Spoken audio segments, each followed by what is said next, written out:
Good Wednesday evening. It is the last night of November, for anyone who can believe it. And welcome to Under the Hood. I'm Eli Karp, host and editor-in-chief of Throw the Flag Sports. And today with me, we have Danimal, Rock the Barn, and Happy. So a little bit of a spontaneous episode. We enjoy pleasing our fans and giving the crowd what they want. So here we are. We're giving our curtain call, our midweek curtain call. Didn't even have to wait until Monday. So there's some decent stuff to get to. And if you're watching, please submit your questions. You can be the passenger today in the passenger seat. Give the driver a few directions, but we'll certainly be looking out for your questions. We know we love to answer them. So without much further ado, let's kind of just jump into the college football playoff rankings that came out last night. And as we suspected, it would be Alabama 1, Ohio State 2, Clemson 3, and then Washington jumped up in at number 4, which I think caught a few people off guard. I mean, definitely possible, some thought, because Michigan was not going to stay in after their second loss. And who else would really come in? But it's interesting because if they're now number 4, if they win next week, if they beat a Colorado team, a top 10 Colorado team right now in the Pac-12 championship, they are a one-loss conference champion. And so Clemson, and Alabama would theoretically, you could call them being in, and then that all comes to, do you put Ohio State in, or do you put the Big Ten champion in, or do you kick Washington out with the Big Ten, a 2-loss Big Ten champion? So that's kind of where that comes into play. Danimal, how many losses did Penn State have? 1 or 2? 2. Okay, so yeah, it would be a two-loss Big Ten champion. Either way, whichever it goes, Wisconsin or Penn State. Do we like Washington in at 4 right now? Obviously, things can change, but do we like it?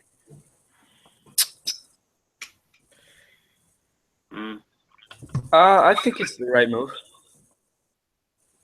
Any reasoning? I just feel no one else.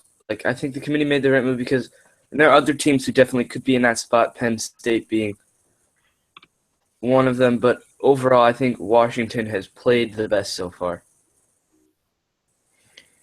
Who are Washington's best wins beside USC and Utah? They lost to USC. Is that it? They lost to USC. They lost to USC. I'm sorry. Who do they beat besides Utah? 1 sec, I have it right here. I think that's right now their only. Washington State. Okay. And That's Washington second State now seed. has 4 losses. Washington State, I believe so. Not a big win. It's an okay win. I'd give them that a little bit.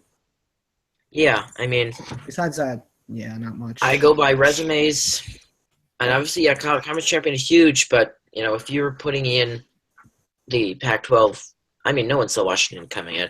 And yeah, they beat Stanford early in the season, but are you going to consider Stanford now a good win? Not so much. Mm-hmm. It's pretty average, mediocre, I think, if you ask most on the street. But it's really going to be tough next weekend. I think there'll be a lot of discussion either way. And then obviously, who knows if Clemson manages to lose? You never know with Clemson. They haven't been all that convincing this season. Then who knows? Maybe you get 2 Big Ten teams and a Washington in. So all is not decided yet. Looking out for your questions. Again, if you're watching, please submit them. Have not gotten any yet, but we will get to them as soon as we see them. I'm looking at college football thoughts on the rankings besides my little. I'm looking at Washington's schedule now.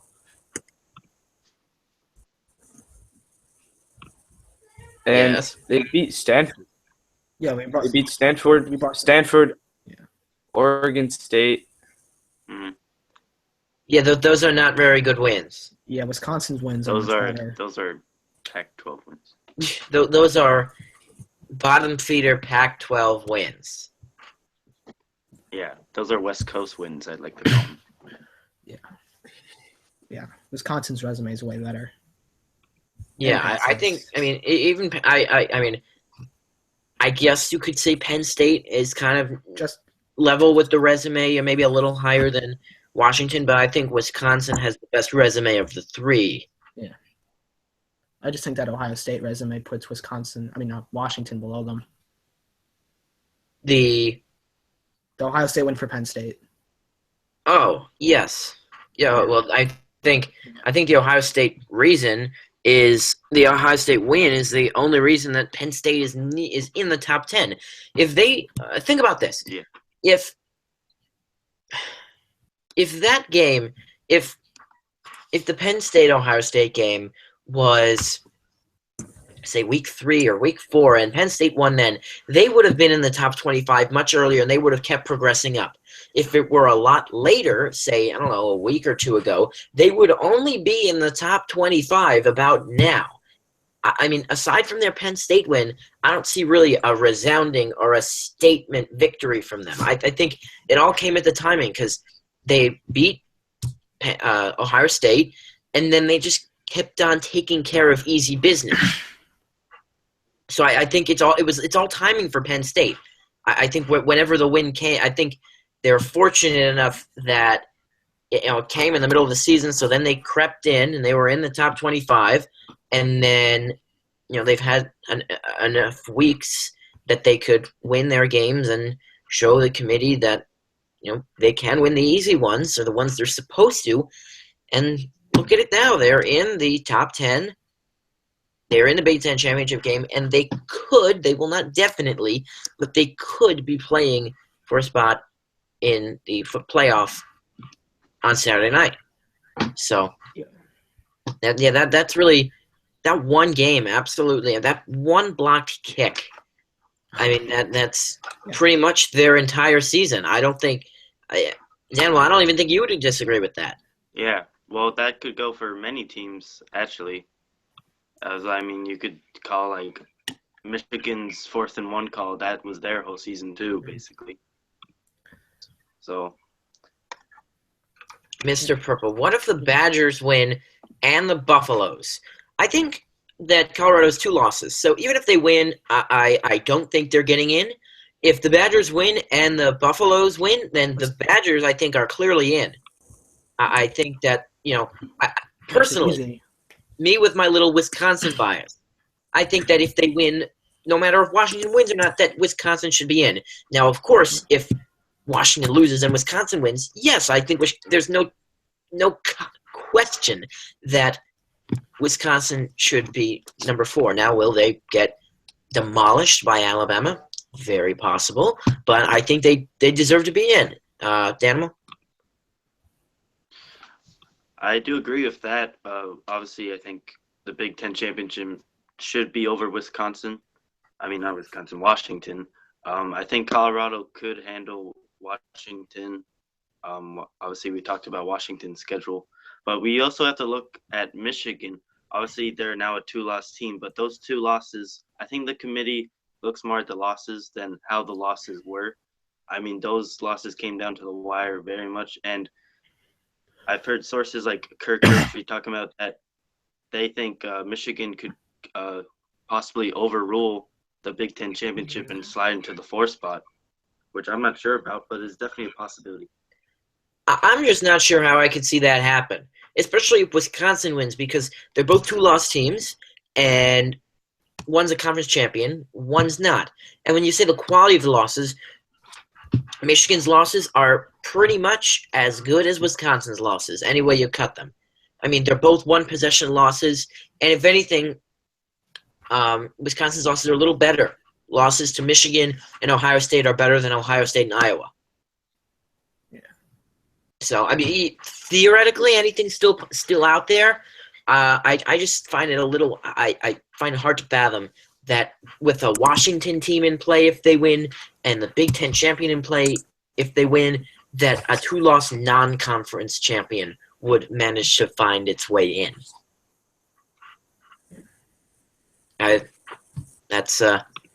There I am. Curtis Samuel, yeah, he did. Mm-hmm. He did. Where was Mike Weber for the back part of that game? I didn't see much of him. Did he lose his touches? I'm not sure. Yeah, I'm not. All right, we are. As you can see, we're natural Buckeyes. Is that it for college football today? Looks like. Looks like it, unless our viewers want to throw us a curveball. Western Michigan.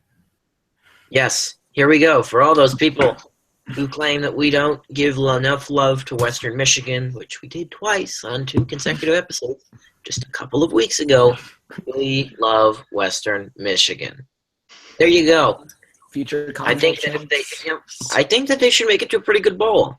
New Year's Six Bowl is maybe a little bit ambitious, but the who knows, highest ranked Paper 5 school gets a Cotton Bowl bid. Okay. I know Houston destroyed Florida State, I believe, in the Peach Bowl last year. Yeah. So you never know. One team comes to play and really appreciates the opportunity, and the other takes it for granted because they've been there the last 5 out of the 6 or so years, however it goes. And the team that's more hungry comes in and wins. So it'd be a nice Cinderella story.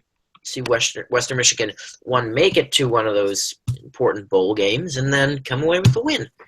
Let's talk a little about college basketball because we really haven't talked about that much even before it started. We didn't make any picks, but we are in the blooming stages of it. And speaking of blooming, big game in Bloomington tonight, Bloomington, Indiana.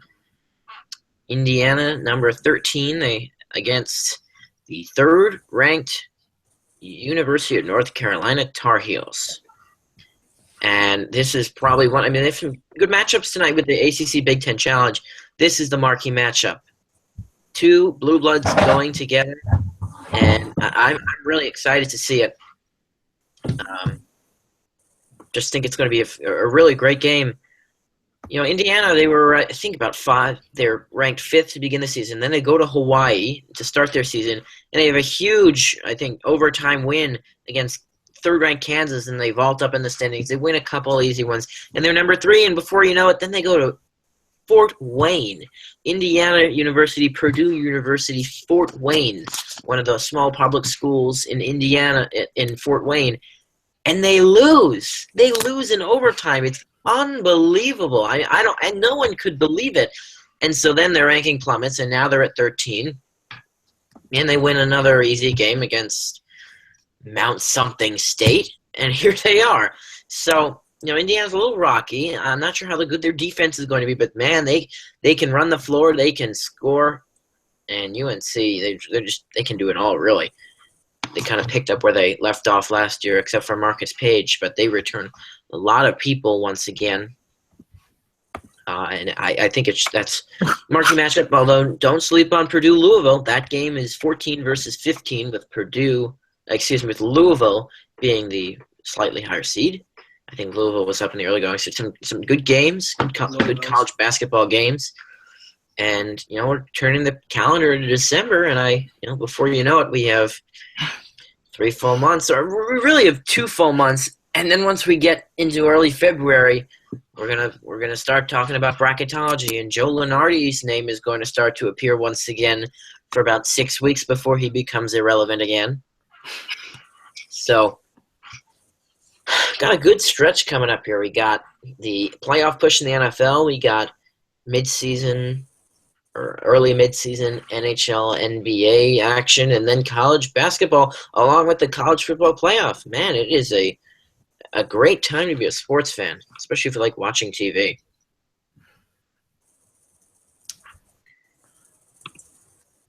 Any thoughts on college basketball? Any teams we should be looking out for besides the Stony Brook Seawolves? Stony Brook? I'm just kind of confused. Why is Notre Dame not ranked? I mean, because maybe they're not that good. Yes, I get that they're not as good as they were last year, but I think they deserve to be ranked this year, and they're not insanely bad.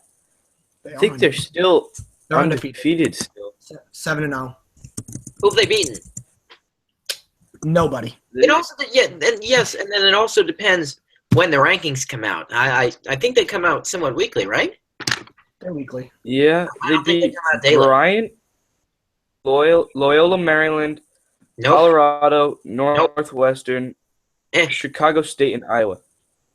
Okay, so Northwestern and Iowa have really been their only decent Power 5 matchups, and maybe they'll creep into the top 25 next week, but I'm not sure that I'm not sure they're really deserving of it. Who have they returned from last year? I mean, last year was certainly not their marquee team. 2 years ago, they were a really solid team. Yeah, they've lost a lot of guys, but nearly up to Kentucky, but yeah, they've really lost a lot of talent, and we'll have to see who really comes they into. play Villanova and Purdue coming up. Either one of those games they win, they should definitely be in the ranking. I mean, yeah, the Purdue matchup should be really interesting. Where is it? Because I mean, that's two Northern Indiana schools, probably within At Purdue. Both are away. half hour to hour of each other, who are going at it, and it should be a good matchup. And then Villanova, obviously, marquee. They're the Both number 2 are team away. in the First one is December 10th at Villanova, and the second one is December 17th at Purdue. They go. Yeah, and soon enough, there are going to be all those good tournaments going on. We've had a couple of kickoff, but hopefully we get some more good action. But last night, the Wisconsin Badgers handled Syracuse in a top 25 matchup. Wisconsin was 17 coming in, having come off a poor effort, I guess, against North Carolina in the championship of the Maui Invitational. They were outclassed. They just couldn't shoot. Their defense wasn't bad, but they just could not buy a bucket. So, nice. I think it was a 17-point win last night. Good response for Wisconsin, and after starting 4-0, Syracuse is now 4-2, having lost to South Carolina in Brooklyn, no less. And now Wisconsin in Wisconsin. So, have to see how they respond. But Wisconsin looking like a very attractive school for those who like sports, and one of the best probably dual threats that you're going to find on the athletic spectrum. So Wisconsin, Barry Alvarez, the athletic director at Wisconsin, probably pretty pleased with the way things are going right now. Both of his major sports teams being in the top 20.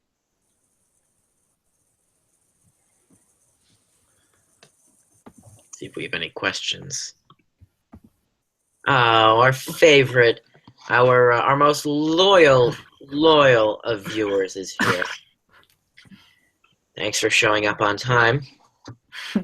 Does anyone have thoughts about the Doc Rivers ejection last night in the Nets Clippers game? Watched the game, but there was a lot of controversy on whether or not he should be kicked. He should have gotten 2 technicals, no less, or he deserved it. And I haven't found a middle ground yet. Yeah. Well, you know what? I think he deserves to be ejected for one reason, and that's because he lost to the Nets. Yeah. Hey, the Nets are actually credible this year. So I like to let the people who really know the NBA take the floor on this one. The Nets do have 5 wins. They've been playing above expectations.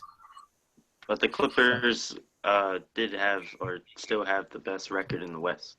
No, they don't. They did, yeah. They did. I mean, they did not. I mean, They didn't play with. But I don't know. The first technical, the ref said afterwards that it was for stepping over the half-court line, which is supposed to be an automatic technical. And then the second one, the ref said that he didn't like his tone in the way he's technical. Well, pretty sure the refereeing was pretty bad because I was watching PTI and there was a totally blown double dribble call where he catches the pass, dribbles, and then stops, holds the ball, and starts dribbling again with 2 refs standing right there and no call. So, I mean. It's amazing what is and what isn't called. I mean, yes, in every sport, holding in football, but all the the basic rules of basketball and how they are just disregarded in the NBA. It's kind of entertaining and comical. In my rec league, I can't get away with one extra step, but James Harden's out here taking like 9 or something like that. It's like At weird. least. It's all about the ratings, isn't it? Yeah. You know, it was something that we should probably bring up is that in our fantasy league, it's the push to the playoffs. Our final 2 matchups in our 12-team league are the one thing that we can praise our lovely commissioner for setting up is that 2/3 of the league makes the playoffs. So we're going to be in for a wild one.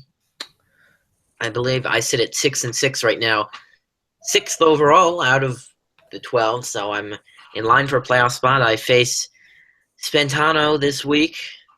Hopefully, projections look close right now, but projections are projections. You never know. I exceeded projections last week and came away with really a season-saving win against Rock the Barn. So You win some, you lose some. gotta kicker. gotta seize the matchup this week. I think 7 wins will be enough to get me in. So Kicker, though, had a pretty good week. yeah, your kicker was the only reason that you were even in the matchup versus me. I won by like 25. Justin Tucker I had made a 20. horrible draft pick by getting Andy Dalton, who's not done well at all this year. You can't complain Along about with the rest of the horrible Bengals draft picks because I picked Todd I'm in Gurley. because Andrew Luck has a concussion. Well, you Really can't doesn't fault. help. You can't really put a ton of blame on a backup quarterback on a draft pick like that. Okay, fine. Yeah, you drafted Andrew Luck. That's fine. But it's not your fault that he got hurt. It just so happened that you can drop and pick up backup quarterbacks. There are plenty of decent ones out there, I'm sure. But I don't trust any unless of the ones right now. Blake Bortles, the garbage time king, then I think he was out there. I picked up But Dan Mariota. Cousins has finally come around. That was a Who's good that? pick. I like that on your part back in August, and he's paid off now. I assume you haven't dropped him, right? Who? You keep Kirk Cousins. getting cut off. My connection is really bad. Right, Daniel? You drafted Kirk Cousins? Oh, yeah. Oh. He's been averaging like tons. They just throw in. Actually, surprisingly, Gannon offered me another trade today for the Vikings defense. Oh, did you take up my suggestion, and that was, Stephon Diggs for the Vikings defense? I might do that, but he offered me I have to give up Kyle Rudolph in the Vikings D for Isaiah Crowell and Russell Wilson, who I already have Kirk Cousins. So that was an automatic decline button. Wait, are you telling me that Russell Wilson is no longer on Roman's team? He dropped him like 3 weeks ago.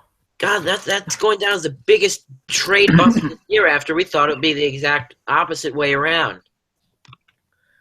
Yeah, who thought Theo Riddick do so well this year? I mean, Russell Wilson has picked it up recently. He's missed less field goals than Blair Walsh. He hasn't made as many as Blair Walsh, though. Do I start Jonathan Stewart or Sammy Watkins this week? Well, Carolina is playing Seattle. I believe Seattle. And Yes. I think this is, on paper, although, Carolina defense has been suspect at times, on paper this has a lower scoring matchup. The Bills play Oakland. Yeah. And you have the two top, and the two first, the top 2 centers for Carolina are now out with season-ending injuries. The offensive line hasn't been the same, so I'm not really feeling Jonathan Stewart this week. He was very touchdown reliant last week against a pretty mediocre Oakland defense, and I think that Seattle is going to come out, and after the loss, I think they're going to come out and really play well, especially on the defensive side. So I believe Sammy Watkins is a good way to go this week, especially after he was productive in his limited action this past week. I think there's something to be said that Sammy Watkins can be started. Right? And anyone disagree? No. I I'm mean, contemplating they're playing starting him. Oakland. I'm contemplating starting him in our league. Did anyone pick him up in our league? I picked him up. There we go. I'm thinking about starting him, but it's just because I think it's going to take a player like him to beat Ostern. Who's Carson? Oh. I assume he doesn't mean Palmer. Carson. Wasn't very viewer was not very particular in Carson. Carson. Carson Palmer, Carson Wentz, Carson City, Nevada. Neither of those, I'll tell you that. He's I a don't know Western who Carson, native. the original gangster, is. Carson. No. Carson, the original gangster. Yeah, I'm gonna need some luck this week to beat Austin. Yeah, Happy, where do you sit? I'm 5-7. I had a heartbreaker last week because Eric beat me because of Emmanuel Sanders decided to have a nice game. And Eric is like 4-8 or something. No, he's not in it. Yeah, he's not. But I I mean, think That may be unless you can I unless you can come up with 2 straight wins, and I don't know if it's gonna. don't know. I don't know. It's gonna be close. I'm playing Austin and Gannon the last 2 weeks. Wait, so- you lost? Well, that's actually I lost. fantastic. I No, think that's you're good in for the you. division. Yeah, I am in your division. Your division is such garbage. It's not fair. Besides Roman, your division is not good. You know, I started off very well. I just hit on a really poor losing streak. But I mean, if you look at my team, I have a lot of depth. I wouldn't say I have a ton of stars like I thought at the beginning of the season, but I have a lot of depth. I have a lot of options that I can go to. It just depends if I start the right players. I should have 3 more wins though. So yes, I'm actually sitting at 500. I'm sitting in second place in our division, right behind Roman. Does anybody know my standing? Danimal, you are 6-6 as well. That is good for 4th in your division. Also, Oh, can I bring them? Okay. I'm hanging Am I on still that. in second or No, you're Third in now. third. Gannon is 8-4. I mean, can I just bring up besides like the besides Fantano, I've given up I have the most points allowed in our league. Oh, your defense is terrible. No, I have not. I've been unlucky. I should have 3 more wins that I have. I lost to Eric because Emmanuel Sanders. I lost to Julia because the Chiefs defense put up 40 that one week. Tell I lost- Danimal about a defense that wins you a game. And I Gannon, lost for that matter. I lost to Parker week 1 because D'Angelo Williams he went off week 1. You know, somehow I'm only projected to beat Spentano by 1 now. You know what? I'm And a little confident that hasn't been good the past. I mean, he's been putting up points, but Austin is 10-2. he did put only up. I don't know. I'm trying to stay hopeful. Hey, you know what? Oh, never mind. I read two words backwards. I mean, technically, I do deserve to be second in our division because I do have the second most points in our division. I mean, I'm a good nearly 300 points behind Roman, but Bro. I mean, I'm 6th in our league, and I am the 6th highest scoring team in our league. So I guess that kind of evens itself out. I've had good weeks, and I've had bad weeks. I might be able to sneak in even if I lose to Oster and I beat Gannon next week. Be tough, That's fun. Gannon. Yeah, for all the losses Gannon has complained about, he's really, I don't know how he's 8-4. I feel like every time I look, he's like losing. Yeah. I must only be looking on the 4 wrong weeks. Shame Diamond Sword isn't here this week. Kenny and Kenny's Today. tied for in our. Kenny has more wins than Spentano. Kenny has more wins than Julia. Kenny has the same amount of wins as you, Parker, and Eric. because Kenny has the Like- Patriots. Oh. The Patriots perform Is it well. 4 or He's gonna- 5? Kenny has 5 wins. Kenny has 5 wins. I played him before Brady came back, so that's the only reason I probably That's beat pretty him. Well, good. That's before- pretty good for Ken. The moral of the story is before you rule anything out in life, give it a chance. Except Spentano's team. I'm playing Julia this week, so it I should thought- be. Yeah, we do really rule out Spentano at this point, but not Kenny. Kenny has surprised some people. Dan, you're playing Julia. It's a kind matchup for someone who needs a win this week. Yeah, Mm-hmm. really. Same with me, although on paper Spentano's team is actually projected. He gets high projections. His team, You'll see. I mean, he gets high projections. His team never just performs well. yeah, I Yeah. guess so. I mean, Al Robinson's been terrible, and Al Robinson is playing the Jacksonville defense this week. So there you go. Although I'm nervous about Jordan Howard playing Chicago. I think he can rack up some mileage there. And Roethlisberger playing the Giants, I wouldn't, I gotta give him some credit. I think about when my Ugh. season went wrong, and then I realized I drafted Todd Gurley 4th overall. I need the Patriots to go off because Kenny's playing Eric. Everyone's like, "Oh my God, Gurley's gonna be a stud," and with him in the backfield and the only reason I have Gurley, the defenses definitely aren't going to stack the box. The only reason I got Gurley is because Eric was late to the draft and he got Odell on auto pick. Could have drafted David Johnson. I don't know. I was thinking. I'm going to have a tough week with no DeMarco Murray. Oh, yeah. Same with Mariota. He's been like my one bright spot. Was it Dan or Gannon who kept trying to trade away Mariota? I don't know. I think it was Gannon. It's Gannon. I think Gannon, he traded him to Parker for Dak or something. And then someone dropped him and I picked him up. I actually traded Willie Snead, if y'all did not know. Yeah, he's on Spintello's bench, I think. And then he threw a touchdown. So if you started, even though Brandon Cooks had like 0 points, if you started the Saints, all your Saints wide receivers, which is pretty much all 3, you would have probably put up some pretty good numbers last week. Someone's about to score a touchdown. Yeah, Michael Thomas had a good day, as did Willie Snead. Willie Snead threw a touchdown. They're really unpredictable. Like They are unpredictable. Some days they look great. Other days, obviously the offense has, by the numbers, been probably one of the best in the league, probably 1 or 2.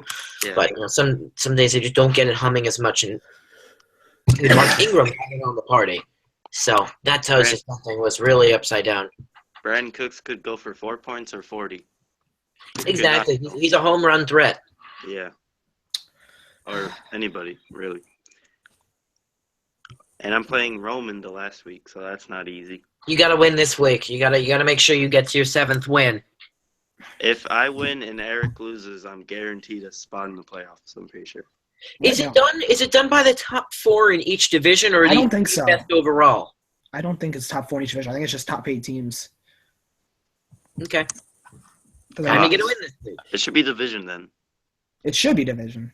Well, there are plenty of debates about divisions, and Rock the Barn's already complaining about division strength, and you see, obviously Happy and is clamoring for division because he would technically be in at 4th in our division. But you look at it, and right now more people from Jake Ostern's division deserve to be in. Top 4 teams in Jake Ostern's division are either 500 or better, while only 2 of the 4 teams in Roman's division are 500 or better. Actually, I'm pretty sure if we do best overall, I still make it in, barely. I would still make it in, technically. Yeah, so why are we complaining? I don't know. I'm going to lose this week unless all of Ostern's players just decide not to show up. We gave Ostern so much. We gave him talk about drafting 2 kickers and taking a couple of people a little early. Larry Fitzgerald. We're like, what is he doing with Larry Fitzgerald and a couple other guys? And I'm not sure if he planned it that way. I'm not sure I'll give him the benefit of that doubt, but they've shown up. And his team is right now. Roman's team has outscored his, but he is the 2nd highest scoring team in our league. How is And once you go from 2 to 3 in scoring in our league, the difference is 223 points. So there's a big difference between 1 and 2. Like those 2 are grouped, and they are just a big step above everyone else in our league. Well, I see why he has a high projection this week. They're saying Le'Veon Bell is going to put 27 points up on the Giants, which, All right, guys, I have to go. Oh. All right. See ya. Sorry. So, yeah. Le'Veon's getting a high projection this week. Is the camera not working? I just shooted You're good. I just shooted Kenny a text saying, I need you to win this week. Go get him. Who's playing? The Patriots are playing the Rams. He's playing Eric. You know what I saw just like an hour ago that was really funny? On Jeff Fisher's conference call, he was talking about Danny Woodhead being a great playmaker for the Patriots. Jeff Fisher really is. The Patriots in maybe 4 years. At least. So it's like, yeah, he was. Jeff Fisher is on his way out of Los Angeles. I am a really big Jeff Fisher hater. I just really don't like the guy. No. And he underachieves. I think he's been under 500 14 times in his coaching career. Like, it's like one of the most. Like, how Second does most this guy still have a losses. job and then talk about, and like the team then talks about giving this guy an extension at the beginning of the year? I don't get it. He has second most losses all time, right?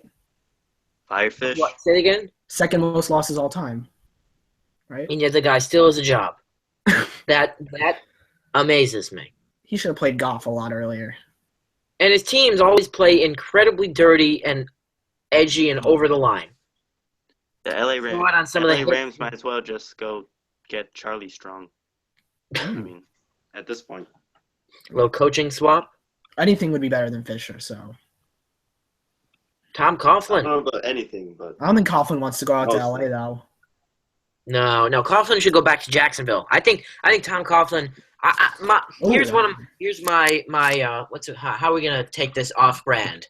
Here's my my not Coors Light bold prediction, and that is that Tom Coughlin will be the next Jacksonville Jaguars head coach at the end of this year. Maybe not like to finish out the year, but during the offseason, he will become the Jacksonville Jaguars head coach. It's possible. So all of you I also think John that are Fox. watching or who are going to hear this, and you hear, or anyone who watches this later, mark this down. Because I think there is a real chance that it happens. I think the I only think way John we'll see him Fox coaching should get is fired in Chicago. Oh, Dan, our number 2 fan is here. Who is that? Diamond Sword. Abby Morse. Ah, yes. Number 2 fan. Well, I mean, she can't be No. above Tom Kennedy. Otherwise, we wouldn't have today's, the inspiration for today's episode name. And Tom Kennedy, if you're watching, thank you. Because tonight's episode name is All Aboard the Washington Wagon. So there you go. How viewers influence our show. We love it. Please continue your questions so we don't stumble.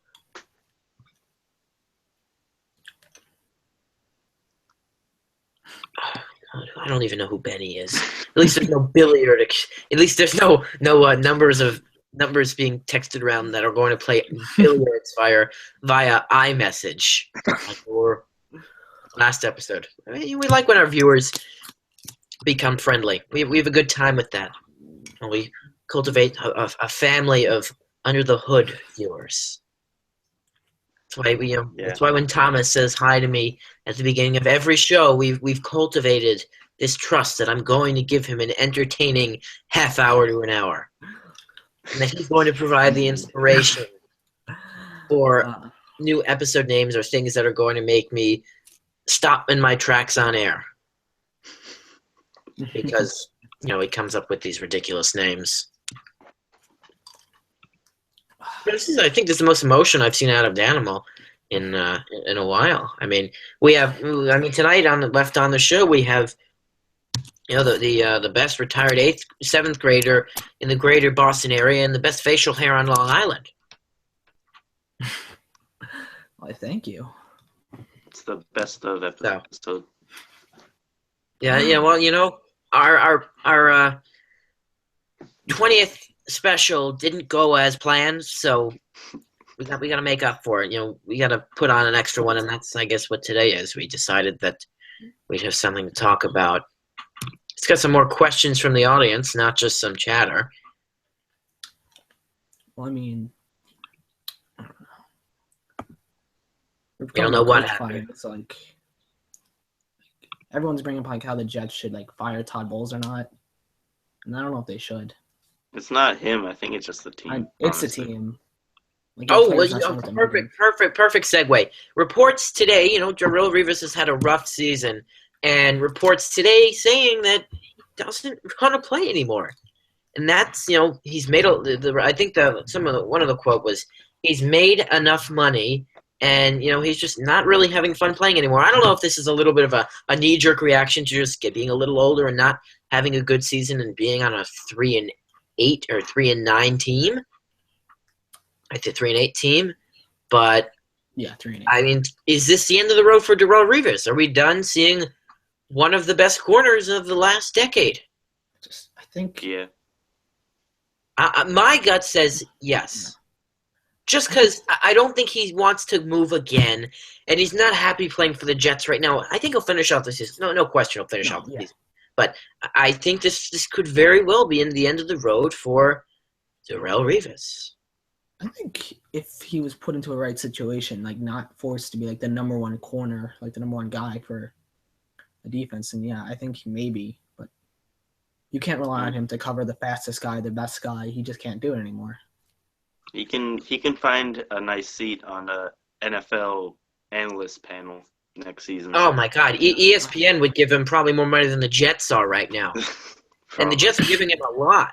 I mean, I think he'd also be he'd make similar to Ed Reed. I think he'd make a really good coach. Revis, yeah. Yeah. So I mean, he's not out of the game too long, and he'll be back soon. I mean, assuming he retires. What are we getting from the audience? Who are your He'll still be in the game. Draft prospects? Well, I mean, we're pretty much far away from the draft, but the guy I've managed to bring up virtually the past 2 or 3 episodes, just by virtue of talking about the Cleveland Browns, is North Carolina quarterback Mitch Trubisky. I don't think they should take him being a very fun name to say. He probably is one of the top quarterback prospects. Otherwise, I don't. The quarterback draft. It's a weak class of quarterbacks. Yeah, it's not the best. So if you're a franchise trying to rebuild, this year's not your year. So go pay Brock another $18 million and come back next year. Yeah, but someone that did declare his name for the draft today is Texas running back Deontay Foreman, who has had an incredible college career, even with all of Texas's struggles. And you'd have to think he's going to be a top running back on the board. Yeah, him and Fournette, it looks like. Fournette. Yeah, Leonard Fournette, of course. Otherwise, I'm not. I have a little trouble thinking of. I really haven't put much thought into. Well, you have the two, like Jonathan Allen, Alabama, is one. Jabril Peppers entering the draft next year, or he's eligible if he really wants to. I don't know if it's going to be next year or so if it's going to be 2018 or 19 draft class, but it all depends on when he decides to declare his eligibility. And it's been a little underwhelming for Josh Rosen's college career thus far, whether it's just injury or hype or whatever it may be. But I think that there's going to be the hype is going to come in another wave coming up to the draft, and I think that he's going to be a pretty hot commodity to either rebuild a franchise or replace a franchise quarterback. New York Giants, if you're watching this show, which means you clearly are making a wrong choice because you have better things to be doing, when Eli Manning is done in a couple of years, Ryan Nassib is not the answer. No, he's not. So please take a look at Josh Rosen. He's going to need a year or two to develop. So in 2018 or 2019, when the time comes, I'd advise you to take a look at him. Yeah, they definitely need to start looking. Nassib. Same. I mean, Dan, let me hear your thought. I mean, I was just thinking about this. Like, the Patriots have been so good for the last 15 years-ish. Call it 15 years. And you guys complain when you have 10 or 11 wins, when 90% of the other franchises in the NFL would kill to have that on average. When Brady leaves, yeah, is Garoppolo going to wait long enough to become the starter? Is he going to go somewhere else now that people have seen what he can do? Like, what happens when the franchise is in rebuilding and you guys have 7 wins? Like, what's going to happen? Like, are you guys going to have, like, some, like, anxiety kick in that you have never, like, a new part of your body that you didn't know existed, like the lost part? It will show the real Pats fans from the fake Pats fans, obviously. Jimmy Garoppolo, obviously, we saw him play before early the season, and he's a great quarterback, but is he going to stay for that long? That's the question. There were talks about earlier trading him away for winning now than later, which honestly I don't think it's the right move because obviously Belichick, I mean, Brady's going to be gone before Belichick probably, but Belichick's still getting pretty old. see it coming in a couple years, and yeah. I mean, what if they went out together? Like, I think Robert Kraft would probably sell the team the same year. Would he not? Rip the Patriots. Yeah, right. The whole That would be the franchise. end. Like the 15, 20-year stretch of the golden age for the Patriots, and then Jacoby Brissett for 10 years. Yes. under whose guidance? Tom Coughlin? They'll find. Can you imagine Tom Coughlin as the Patriots head coach? I don't think. No, I can't. That'd be weird. That'd be very weird. It was weird. He was getting. I think if we get a new head coach, they have to be a very defensive coach because our defense is a garbage. Speaking of defensive and then coordinators, do you think that Josh McDaniels is going to be around next year, or is he going to find himself a head coach in some awful city? Honestly, it depends who fires who next year. Obviously, we've seen a lot of terrible coaches. I think Chicago, John Fox could be gone. Would you really consider that his fault, though? I think he was dealt a sour hand. He hates. I mean, Jay yeah, Cutler. that Chicago Bears team isn't that good, but even before that, they've had mediocre teams, and I don't think he's the right fit. Like it's really, it's really obvious. John Fox hates Jay Cutler. Yeah, so they I might think want Cutler to. hates Jay Cutler. I think Jay Cutler just might hate everything. Jay Cutler looks like that guy who has the cold in the cold commercials. He always looks like very sad. Because he's on the sideline so much, so it's easy. Or Based in on how game, Matt- or anywhere. He's always Based like on how mad Matt inside. Barkley last week. Okay, so since I've already sang the praise of our number one viewer, I'm going to play to the Oh yeah, Mark. now, and that is 2 words in all caps, do hockey. So believe it or not, no, hockey doesn't come up a ton on the show, although it will once, the football season dies down. And believe it or not, I'm an avid hockey fan. I do like to watch my New York Rangers. It just doesn't come up a ton because it's much easier to be a fan of a football team than a hockey team. And pretty much than any other sport because every game is so important, and you want to watch every single game. 16 games, every game matters so much, and all the season, even though the season may be 4 to 5 months, it's not as long as a lot of other seasons, but each game is so important.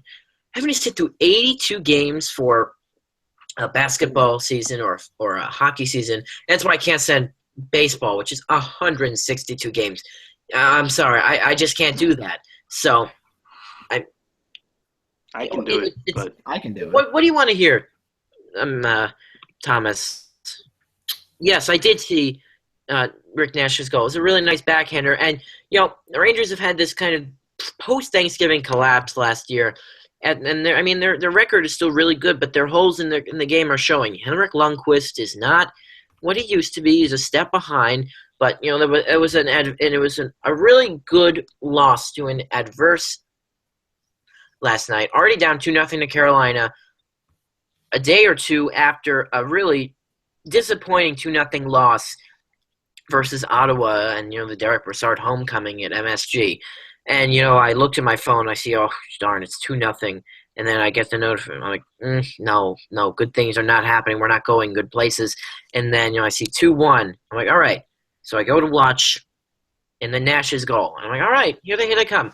And then I watched the entire third period, and Rick Nash just took the team on his back, making defensive plays and plays in the offensive zone. It was really good to see because Rick Nash, if you were to if you were to label his performance overall as a New York Ranger based on all the hype and everything they've given him, he's underperformed. Whether it's, he's had a couple nice regular seasons, but come playoff time, he always finds a way to get people mad at him by not scoring enough. And they always say, oh, well, he's doing a great job on the defensive end. If you really watch the tape, he is he's really putting out the effort and helping the team. But you know what? They pay him to score goals, and he hadn't scored goals.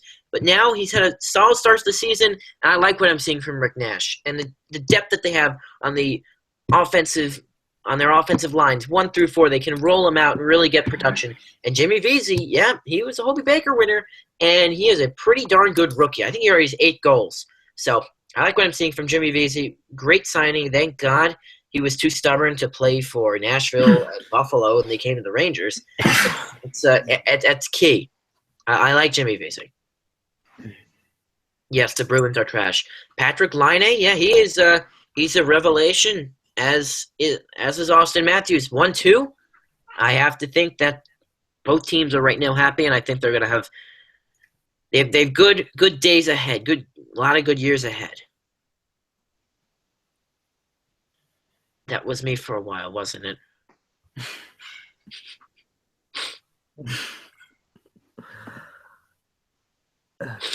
Happy the Islanders? How are they doing? Poor? Exactly. Yes. Good. Excellent. Let's see. They're on right now. That the world functions best when the Islanders are poor. What's the Leafs record? I mean, I don't think they're doing that badly. I could check right now. I have the app open. Mike Babcock, his second year, got Austin Matthews. They played the Oilers last night. I don't know who won, but it was McDavid versus Matthews, so that created a pretty big headline. Toronto is 10-8-4. For Toronto, that's nice. That's a good start. And when Toronto, you have the Rangers and the Blackhawks, and I guess you could call the Kings probably some of the most popular teams. And of course the Canadiens, the most popular teams in the NHL. And when they're doing well, obviously the NHL is happy. But the Toronto Maple Leafs probably the biggest, as I call them, the Dallas Cowboys of the NHL. The most drama, one of the more historic franchises, and they just kind of come on hard times lately. If they're doing well, the NHL is going to be doing well, and that makes things a lot more interesting.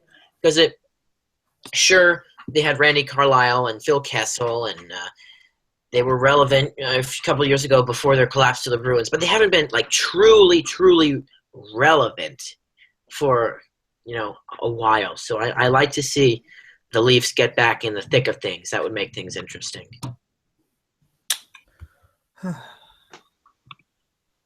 Daniel, you awake? Yeah. You want to add anything before we go? I don't think so. I think we've rounded all the bases. I have one thing to say. Happy?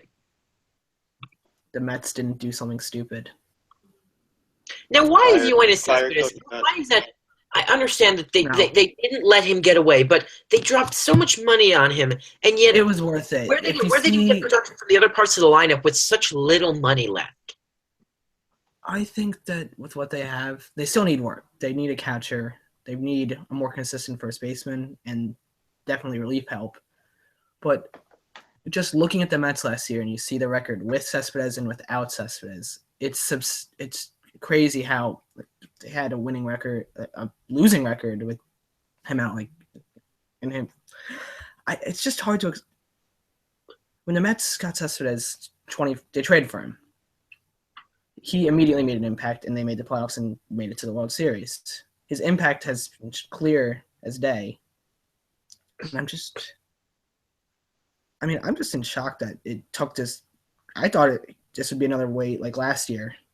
Because last year was it was hell to wait for him. He didn't sign until at least January, February.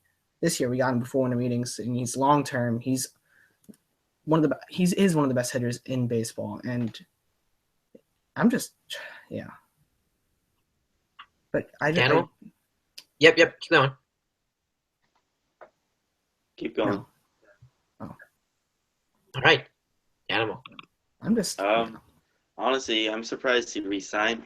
I mean, I respect his loyalty. Obviously, he's had success with the Mets before, going to the World Series. He's basically the face of the franchise now, especially because that's another thing. He's proven that he can play here. It's not many people can play in New York, and so to have a guy who has consistently played well for the past year and a half for the team is a huge factor. And if the Mets end up not signing him and they get, I don't know, like a Dexter Fowler or someone else who might not play as well, I had that thought in my head and I just lost it. Where's Juan Uribe these days? He'll find his way back to the team. Him and Kelly Johnson. He always seems to find his way back to the Mets. In my opinion, I think Cespedes is like in his prime right now, and I would have honestly, I think he's a very great piece to what could be like a playoff team. Yeah. Teams like maybe I'm not sure exactly, but maybe like Cleveland, instead of like 80-year-old Coco Crisp in left field or something like that. I don't know. Yeah, Cespedes would be a good piece. Don't hate on Coco Crisp. Coco Crisp is the first person to have an RBI in a World Series game at Wrigley Field since 1945. Not many people. And another thing. And he was a Red Sox too, so I have to respect. And you did bring up like you're surprised. I mean I should be surprised, but I'm not, because like he did want to stay, and he likes the locker room culture. He likes playing in New York. And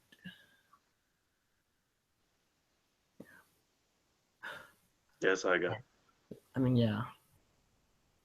There's still some work to do with the team. So if they just stop now, I'll be upset. There's always work to do in Flushing. They could just make one or two more signings, or they could trade Jay Bruce, could trade Curtis Granderson. They have pieces to move around, so I'm not really concerned. Well, this is the time when Sandy Alderson, now on July 31st, are the times when Sandy Alderson makes his money. And we're not making any money, but we're going to go now. So thanks for watching. Hope you enjoyed. Yeah. We will see you next Monday night at our usual time. So hope you'll tune in and watch then and ask more questions. So thank you, and have a good last night of November.